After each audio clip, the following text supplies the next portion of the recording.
Okay, so I previously made a video documenting what happened after 1000 hours and a year with my Valve Index. Too long didn't watch, I basically had returned and gotten a new headset due to a cable failure and a broken right earphone. Gotten a new left controller due to thumbstick drift, and a new 2.0 base station due to random failure and the red light of death. Well, I've now had this headset for a year and a half, logged more than 2,000 hours in it now, used it nearly daily, and a lot more has happened. And it's not so good. Like, a lot has happened. Since then, I have also learned some tips to help prolong the Index's life, so yours may last longer than mine did, but I figured that I should make this video updating everyone on what I've been through with my Index after more than 2,000 hours of on FaceTime. So let me just break down how many of what I've been through, then I'll go over what happened and how not to do that. This is my 4th Index, my 5th controller, and I've had one base station fail. That's a whole lot, but that is also due to a whole lot of usage time with the headset. But at the same time, I had a very similar amount of time with the original Oculus Rift and only had one single cable failure. Now, I'm gonna preface this with the fact that I do go hard on my Index. I sometimes pull crazy stunts on stream, I dance in VR chat a lot, and I have a pulley system which undoubtedly puts more stress on the whole headset and its cables. But here's what happened, and first I'll get into it with my headset itself, or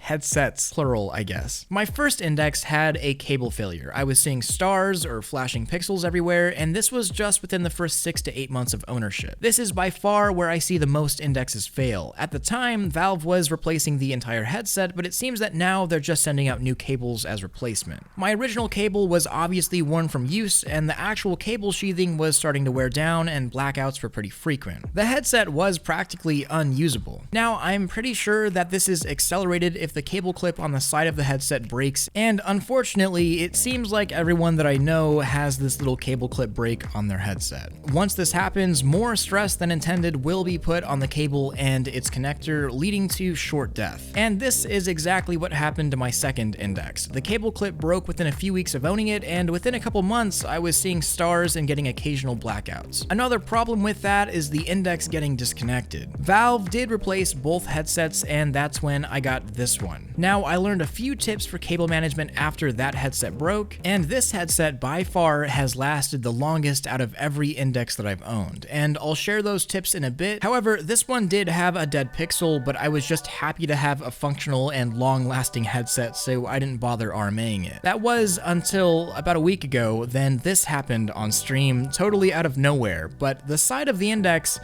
exploded and springs went flying. I wasn't being hard on it necessarily, at least not at the time, but after tightening the back of the headset, it just kind of went boom. Valve did replace it, and now I have this Index, which has been doing me well so far. No dead pixels. Another thing to note is the speakers did begin cutting out occasionally, and this happens every few months with the Index. This usually starts after one of the speakers gets a little loose, but tightening the back will usually fix this as long as it's not a cable issue. Another big problem that I see a lot is the glue on the inside of the headset near the lenses coming loose because, you know, the headset gets warm. Now, this has happened with every single Index that I've owned, and I'll tell you right now from personal experience, just pulling out this glue and cleaning up your lenses will not adversely affect the headset. And if your glue does start to come loose, don't worry, it's a quick fix and you'll never have to deal with it again. Now, controllers. The Index controllers are pretty awesome. I enjoy them more than any other controllers for just about every game besides maybe Beat Saber. I actually like the Oculus Touch controllers best for that. But for everything else, the knuckles are where it's at. Having finger tracking heightens immersion immensely in just about all games. It looks great and is useful in VR chat, and it feels natural in any game that supports it. Using my fingers rather than a grip button feels awesome. The actual buttons on the controller feel pretty good, and the triggers feel good in general. I just love these controllers. But my gosh, they are fragile, and they degrade relatively quickly. This is essentially my 3rd set of knuckles, or my 5th controller. Let me tell you every problem that I've had so far. My first right controller's capacitive sensor on the trigger just stopped working. There was an entire button input that I lost. Then the left controller's thumbstick began drifting really badly. both were replaced, then my right controller's trigger just broke. I dropped it from literally 3 feet at around hip level, cushioned by my foot with the drop, and still the trigger just popped out. I tried to fix it with some glue, but every time the controller would vibrate, it would disconnect for like half a second. And you can see how fresh the controller is. There's no marks on it anywhere. I guess I just dropped it at exactly the wrong angle and it cracked this little piece of plastic. This is my current left controller that is no longer under warranty, and it does work, but I have no thumbstick click and the whole housing is cracked. But it works, so I'm keeping it until it doesn't. And my current right controller has very slight drift, but everything does work on it, so like I said, I'm keeping it until it doesn't work. I know so many people that have had to replace these controllers, and while it's great that Valve does replace them, for a controller that you use in VR, they're awfully fragile. And on top of that, they're not cheap. They cost a lot to replace. It makes me kind of sad and a little mad, considering I threw an Oculus Quest 2 controller across the room full force as a stress test, and it works just fine. Yet it seems that if I even look at an index controller the wrong way, it'll break. Next up is the base stations. So I don't have much to say about this one other than the fact that they just stopped working one day. I don't move around my base stations much and they stay right where they are, so it's not like I moved it or dropped it while it was on. I just looked up one day and it had a red light and it was dead.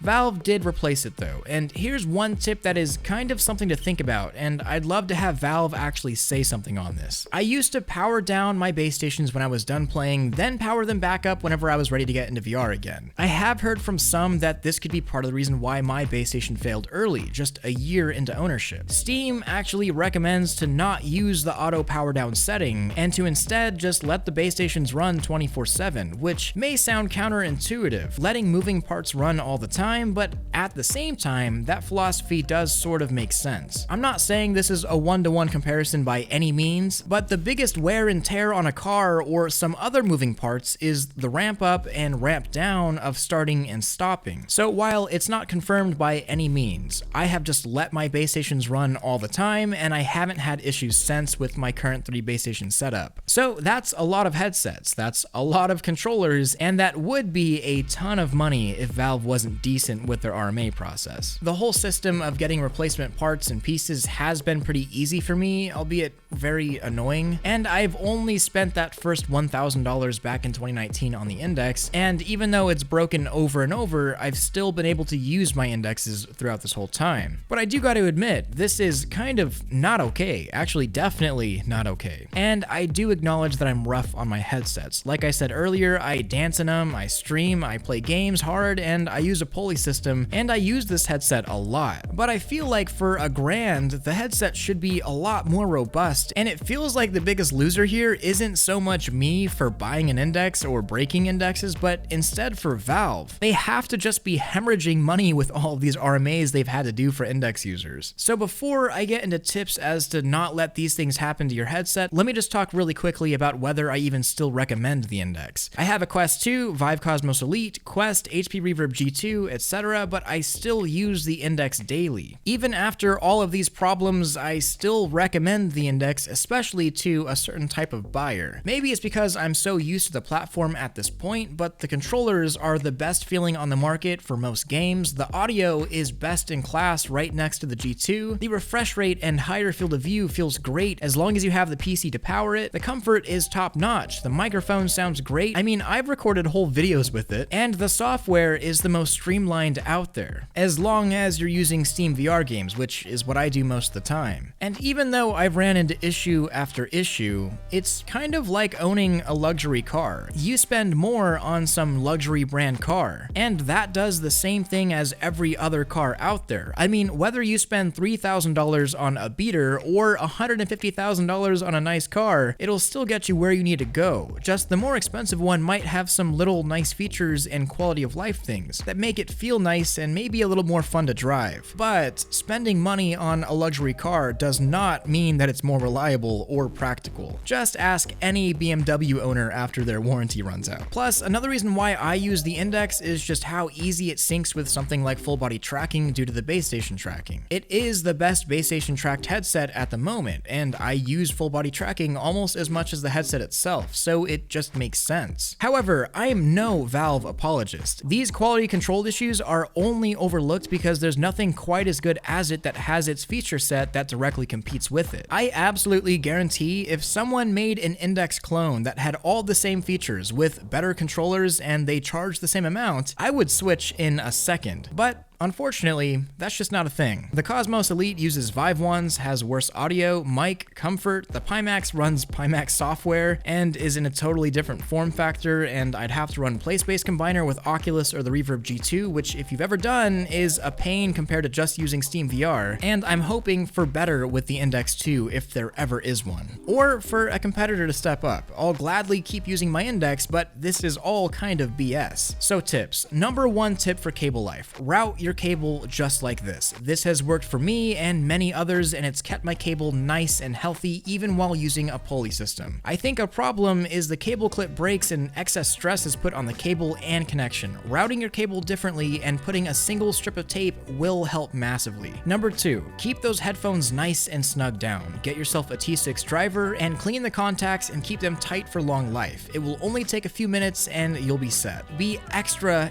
careful with the triggers on the controllers.